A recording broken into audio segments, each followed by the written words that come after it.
Olá, é sempre um prazer renovado ter você comigo aqui no De Bem com a Vida, programa que faz de tudo para lhe ver sorrir. Nós queremos lhe ver sorrir de corpo e alma. E hoje num cenário diferente. Estamos no terceiro estúdio da Poa Streaming TV, que está crescendo e visitando lares de muitas novas famílias. Sejam todas muito bem-vindas.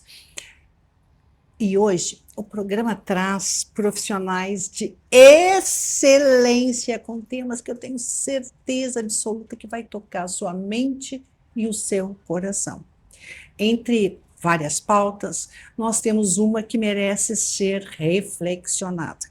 Nós estamos vivendo hoje a geração mais triste da história. É isso mesmo.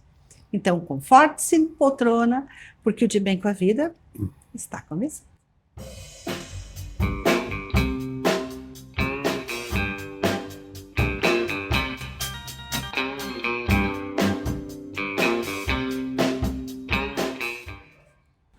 Então, de sala nova, e você vai escolher se nós vamos continuar gravando no estúdio 3 ou voltamos para o estúdio 2 da Poa Streaming TV, que é o canal que mais cresce em Porto Alegre, no Rio Grande do Sul e Santa Catarina. E isso graças a você, ao seu carinho e ao prestígio da sua companhia. Falando em companhia, hoje nós recebemos com muito prazer o analista Afonso Escosteg, que é presidente da Associação Sociedade Sem Idadismo. Mas esse idadismo para cima e sem idadismo para baixo, a gente não quer preconceito. Muito boa noite, Afonso, seja bem-vindo. Boa noite, um prazer estar aqui novamente e infelizmente, com um tema que não é dos mais agradáveis, mas que precisa ser seriamente levantado e tratado pela sociedade brasileira. Perfeito. Também recebemos com muito prazer a neuropsicopedagoga Neuci Teixeira, que ela é especialista em gerontologia. Ela tem conhecimento para deixar o nosso cérebro jovial, saudável e com possibilidades de uma vida ativa, uma vida digna, que é que todo mundo espera. Muito boa noite, Neuci, seja bem-vinda. Boa noite, Cris. Boa noite a todos. É uma satisfação estar aqui com vocês, né, contribuindo para que a gente fique, né, mais tempo aqui e feliz. De bem com a vida. Agora, sempre que ela está presente, as minhas amigas dizem, eu fico de bem com a vida quando eu for. Estão me chamando de Fortuna. E eu conto, eu sou fofoqueira, eu conto tudo que você me conta, eu compartilho, porque sempre são mensagens muito boas a quem eu agradeço. É uma energia, assim, é como se fosse um abraço. Cláudia Fortuna, muito bem-vinda, a nossa consteladora familiar. Olha, sabe que eu sempre fui chamada de Fortuna. Porque sempre teve muitas Cláudias. Eu sou de uma geração que tinha muitas Cláudias. Será que é por causa da Cláudia Cardinale? Não sei, mas aí na minha geração tinha muitas. Então, o meu nome vem da Revista Cláudia. Revista Cláudia. Mas outros devem ter se inspirado por aí. Perfeito. Muito boa noite, seja noite. Bem-vinda com teu brilho e com a tua luz. Mas agora sim, a gente vai respirar e prestar muita atenção. Nós estamos vivendo hoje na geração mais triste da história, com toda a tecnologia, Afonso, todas as facilidades, e os nossos jovens estão tristes.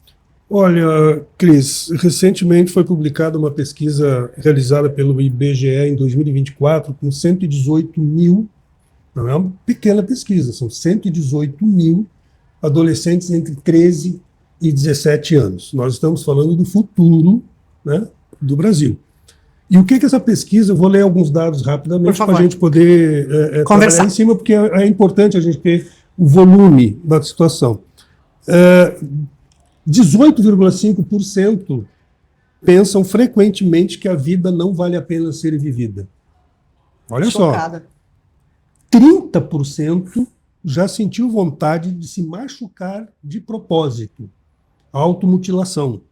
E a pesquisa ainda aponta que 100 mil estudantes, ou seja, dessa geração de 13 a 17 anos, já fez autolesão. 100 mil adolescentes. Né? 73% dentro daquilo que tu colocaste sentem tristeza de forma constante. Gente, 73% dos adolescentes de 13 a 17 anos sentem tristeza de forma constante. 62% não veem sentido em viver. 62%. A frase-chave de todo esse ciência é: ninguém se preocupa comigo. É uma população que se sente absolutamente sozinha, abandonada. 26% sentem constantemente que ninguém se importa com eles. Mais de um terço acha que os pais não entendem seus problemas e as suas preocupações. E olha só o detalhe: 20%, um quinto, foram agredidos fisicamente dentro de casa nos últimos 12 meses. Agora vem uma situação, só para meio que encerrar a estatística. Isso tudo é muito pior para as meninas. Nós já estamos passando por uma fase de crescimento do feminicídio, crescimento do preconceito contra as mulheres, faltou a palavra agora. Preconceito contra as mulheres, a misoginia. Nós estamos numa fase de aumento disso tudo, e o que acontece com essas meninas dessa idade? Então, tristeza constante entre as meninas é 41%, enquanto nos meninos é 16%. O dobro, mais que o dobro. Vontade de machucar nas meninas, 43%, nos meninos, 20,5%, mais que o dobro, né? A vida não vale a pena, a frase, 25% nas meninas e 12% nos meninos. Pais não entendem seus problemas, 40%, 39,7% para as meninas e 33% para os meninos. E sentem que ninguém se importa, 33% nas meninas e 19% para os meninos. Ou seja, acima de tudo, depois ele continua com relação ao atendimento psicológico nas escolas, em que há uma grande diferença entre as escolas públicas e as escolas privadas, o suporte que existe entre essas duas. Mas qual é o grande problema? Quando a gente fala em idadismo, que nem tu colocaste no início, a gente não fala só na questão das pessoas idosas, mas nós falamos também no idadismo contra a prática e o esquecimento que se pratica contra esses jovens. Esses jovens vão ser a futura geração. Se sobreviverem, serão a futura geração. E aí o que acontece, que eu acho que eu vou levantar esse ponto, quando diz assim, ó, ninguém se preocupa comigo. Quem são os pais desses adolescentes de 13 a 17 anos? É a geração que está lá entre os 35, 45 e 50 anos. E que também ninguém olha, porque é uma geração que a gente chama de a geração sanduíche. Por quê? É uma geração que tem que olhar para os filhos, é uma geração que tem que olhar para os pais já idosos e tem que trabalhar. Tem que se gerir. Tem que se gerir, tem que sustentar tudo isso. E hoje nós vivemos num processo que está em discussão no Brasil, é a imensa maioria da chamada escala 6x1. Ou seja, como é que alguém vai poder dar atenção para os filhos, tendo que trabalhar 6 dias por semana e folgando um apenas? Então nós vivemos um momento na sociedade, já encaminhando para um debate, que é: nós estamos perdendo o senso do que nós somos como sociedade, porque não estamos olhando para as pessoas idosas, não estamos olhando para os jovens e não estamos olhando para... Nós estamos olhando para quem, então? Esse é o grande problema que tem que se levantar. Quando nós vemos agora a época de eleição, o que a política está discutindo? A sociedade? Parece que não. Estamos discutindo outros temas que não vêm ao caso aqui, mas não estamos vendo na política alguém discutir o que nós vamos fazer com a nossa juventude, o que nós vamos fazer com as nossas pessoas idosas, como nós vamos melhorar a vida de quem trabalha 6x1 para poder dar qualidade de vida e ouvir os seus próprios filhos, ouvir os pais. E cuidar de quem cuidou da gente, de quem nos cuidou. Sim, então, nós vivemos numa situação que eu chamo de uma bomba que vai explodir, porque, por exemplo, quem olha para a escala 6x1 e diz que vai fazer mal para a economia, não está se dando conta que daqui a pouco, daqui a 10, não vai ter gente para trabalhar 6x1. Essa geração de adolescentes agora, que está em 73% triste, que não sabe o que fazer, não vão ser trabalhadores. E quem vai bancar tudo isso? E quem vai bancar a geração que vai se aposentar porque não vai ter mais aposentadoria? Pois é. A crise, eu não quero ser dramático, ou eu sei que eu já tenho uma certa fama, mas, isso tem. Mas é uma realidade que a gente precisa trabalhar. Nós estamos com sérios problemas sociais e não se enxerga ou não se quer ver isso pelo poder público. E é por isso, Afonso, que existem entidades como a Sociedade Sem Idadismo que trazem luz a esses problemas que nos afetam diretamente. Mas, Afonso, isso talvez seja para ti, que eu sei que tu tem a vontade de te manter jovial e saudável. A leitura, ela favorece isso, não é, doutora? É verdade. Então, aqui, tudo isso, né, que o Afonso trouxe é muito preocupante, realmente. Né? Então, a gerontologia, ela não estuda simplesmente o idoso, mas em todo o processo de envelhecimento. Então, nós pegamos todo esse desenvolvimento humano até a terceira idade. E é uma coisa que nos preocupa bastante, sim, é como tu colocaste, né? Tem a geração sanduíche, o filho pequeno, os pais ou adolescentes e os pais idosos que também tem que acompanhar. Mas nós temos um recurso, né, Cristina, que é, na verdade, como tu sempre colocas, né, o livro é um luxo. Luxo. É um novo luxo. Né? Tá aqui, ó. Eu estou sempre acompanhando. O livro é um flores novo e de livros. Luxo do mundo. E a riqueza é a leitura. A nossa recompensa disso tudo é a leitura. Para tu ler, não precisa ser algo complexo, pode ser algo simples, mas ele vai mexer com várias habilidades cognitivas e emocionais e sociais nossas. Então, muitas vezes a gente fica pensando, né, mas como é que eu vou manter a minha mente jovem? Já que a gente está falando até de uma sociedade hoje, né, que vem sem propósito. Mas vamos dar propósito a essa nova geração. Hoje em dia a gente não vê tantas pessoas, tanto jovem, lendo, sem ser no próprio celular. Sabendo que, na questão do idoso, a gente não pode ficar mais do que 2 horas dia usando tela. 2 horas é o limite? Dia. Então, tu imagina. E se tu ficares 1 hora, tu tem que parar 20 minutos. De 20 em 20, tu tem que parar. Não pode ficar. Então, assim, onde que tu vai encontrar essa leitura? Uma leitura prazerosa vai ser no livro. E, Neuci, só o fato de você estar próximo do livro, você já está tocando num luxo. Mas, além disso, se ler, ele vai favorecer a saúde mental, a longevidade, mas, assim, ó, a questão que a gente vê que, muitas vezes, o cidadão sênior, ele se retira das conversas porque esgotou o assunto. A leitura, ela pode contemplar essa conexão social? Mas é justamente isso, por isso que eu coloquei a questão social, não só cognitiva. Porque o cognitivo é o quê? Quando ele está lendo, ele vai estar estimulando a memória, a atenção, a criatividade, o raciocínio lógico, entre outras. Não é simplesmente decodificar aquelas letras que estão ali. Não, ele está interagindo, está fazendo sinapses, né? O cérebro está fazendo sinapses, juntando uma coisa com a outra. Na questão social e emocional, quando eu estou lendo, eu também estou me informando.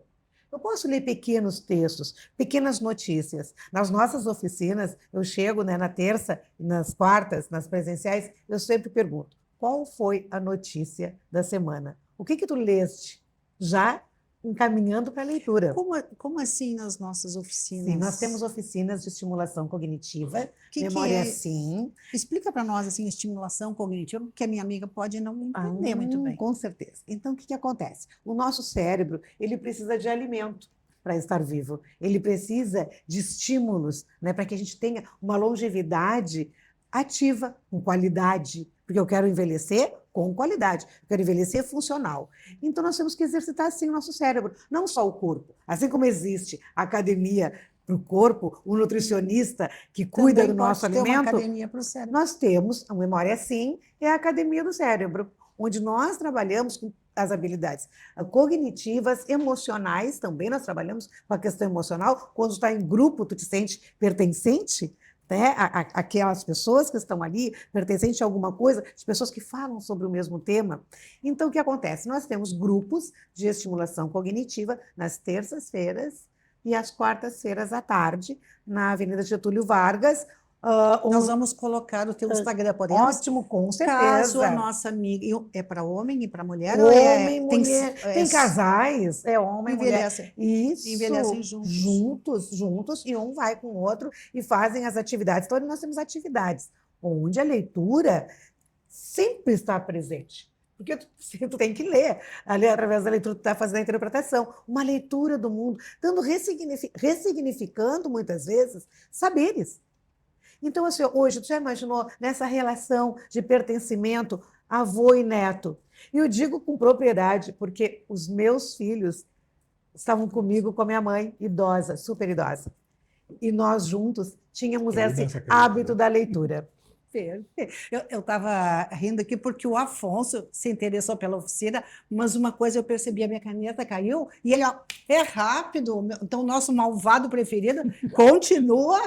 O reflexo lá em cima. E sabe por quê? Complementando o que ela falou, é a questão da leitura. Nós temos, a Cris sabe, nós temos um grupo que a gente chama de Feira Livros, em que nós nos reunimos uma vez por mês lá na Feira do Chalé, em que exatamente para leitura, troca de livros e convivência social, que a partir do livro se faz essa convivência. Então, nós juntamos as duas situações. O livro, a leitura, a venda e trocas, e tu já estivesse lá com De Bem com a Vida também. Com o De Bem com a Vida, né? E se faz a convivência social. E temos também um clube de leitura. Né? E nós vamos levar a doutora Neuci, Afonso, num dos encontros, para que ela explique para nós, né, como a ciência, através da leitura, nos deixa de bem com a vida. Nós vamos envelhecer, gente. A próxima é dia 25 de abril agora.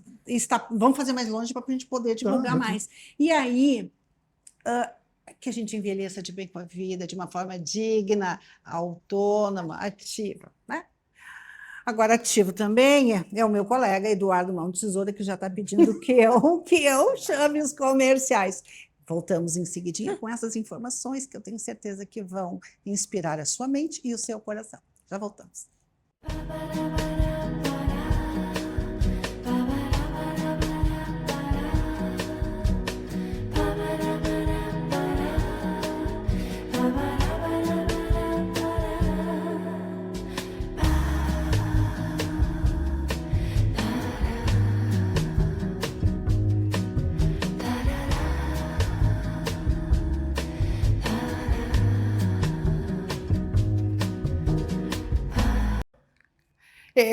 O nosso programa ele é autêntico, acredite. E aqui a gente fala com o coração, a gente diz o que pensa, porque isso nos deixa leve, nos deixa jovial.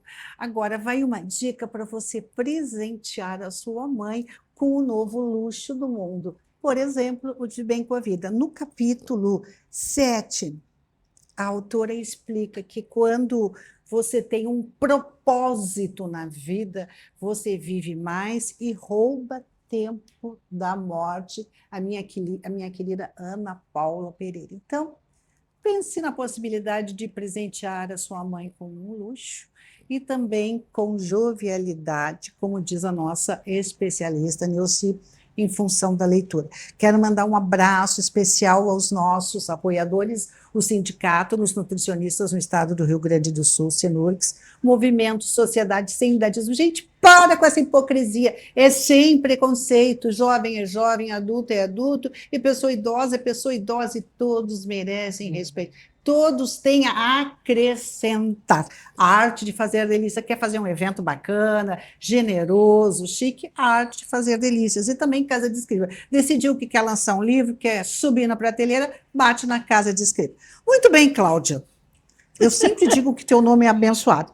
Mas eu estava lendo aqui a pauta que a nossa produção mandou e não achei muito abençoado, não. A mãe não é apenas a figura, a raiz, mas muitas vezes o nó que trava a nossa vida. Ah, bom, não estou sabendo, não sei sim. Sabe sim. sei sim. Bom, a questão é que eu acho que existe uma grande confusão entre mulher e mãe. Começa por aí.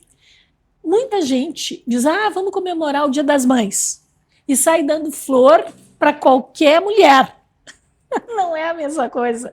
Gente, mãe é uma profissão praticamente de tempo integral sem remuneração. Então, quer dizer, é um voluntariado. E às vezes nem tão voluntário, que é uma outra coisa que eu acho interessante. Mas vamos falar um pouquinho assim, ó, como que a mãe atua na pessoa.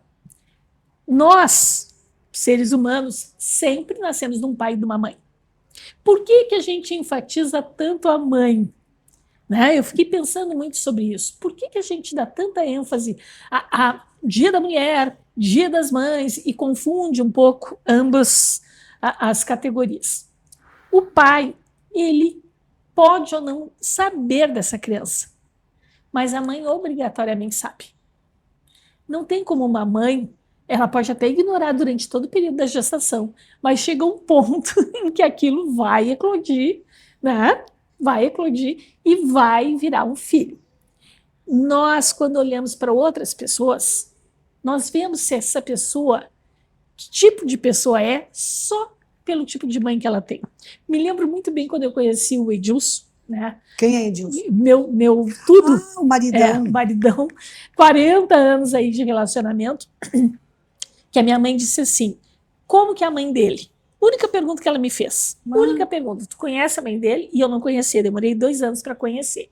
E aí fiquei naquela expectativa. Como será? Como será que é essa mãe dele? Era uma figura. Era uma figura. A Dona Dioneja era uma figura. E boa pessoa e tudo mais. E olha como ele trata ela. Bom filho, bom marido. Bom filho, bom marido. E eu fiquei analisando isso e pensando, de fato, ser mãe é algo muito único.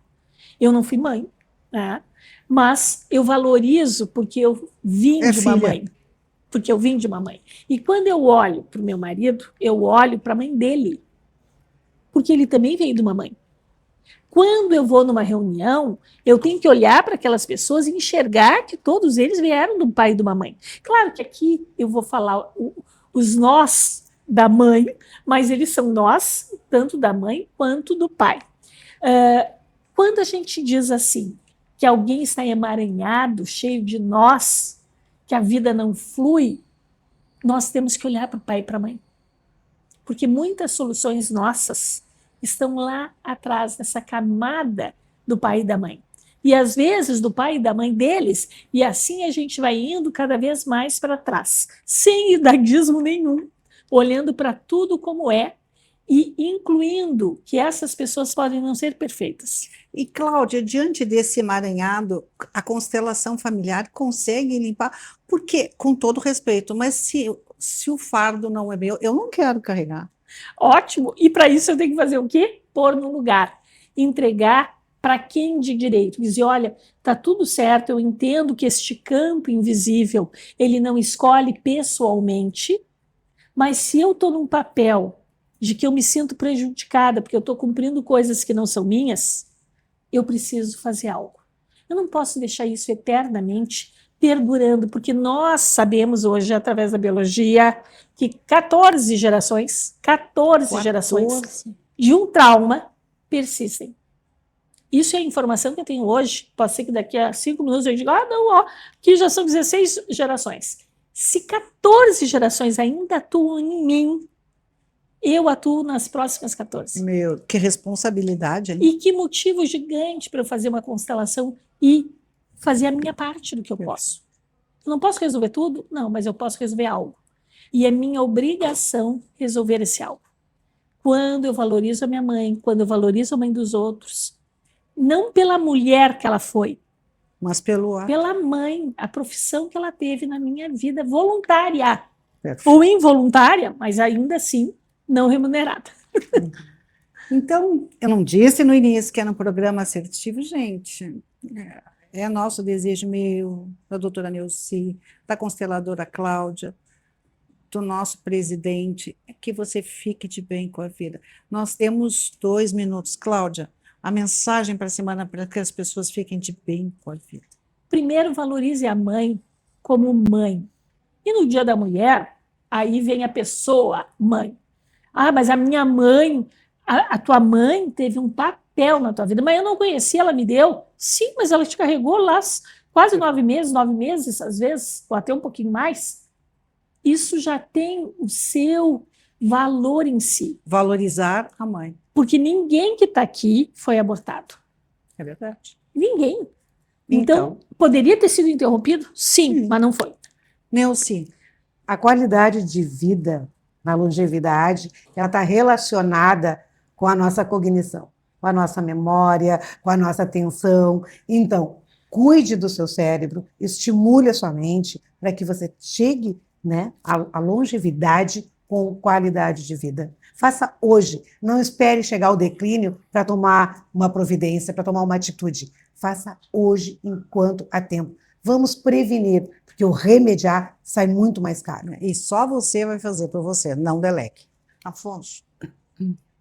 O problema é muito sério. Nós precisamos olhar para a nossa sociedade e parar de rotular com rótulos genéricos como idoso, porque fez 60 anos, Gen Z, porque fez 17, 18, 20 e poucos anos, geração sanduíche, porque está no meio. O que isso acontece? Isso impede que as políticas efetivamente sejam feitas considerando territorialidade, considerando gênero, considerando situação econômica, social, porque hoje eu faço uma política para idosos e pronto. Mas eu desconsidero que uma mulher branca de 65 anos que mora no Moinhos de Vento é diferente de uma mulher de 65 anos negra que mora numa Vila Farrapos, por exemplo. Então nós precisamos, encerrando, políticas efetivas sociais. E nós vamos bater nisso todos os de bem com a vida, porque a gente quer que você sorria de corpo e alma e tenha um lembrete, que viver bem não é sorte, é uma decisão consciente. Muitíssimo obrigado, uma honra ter estado com você. Até o nosso próximo de Bem com a Vida.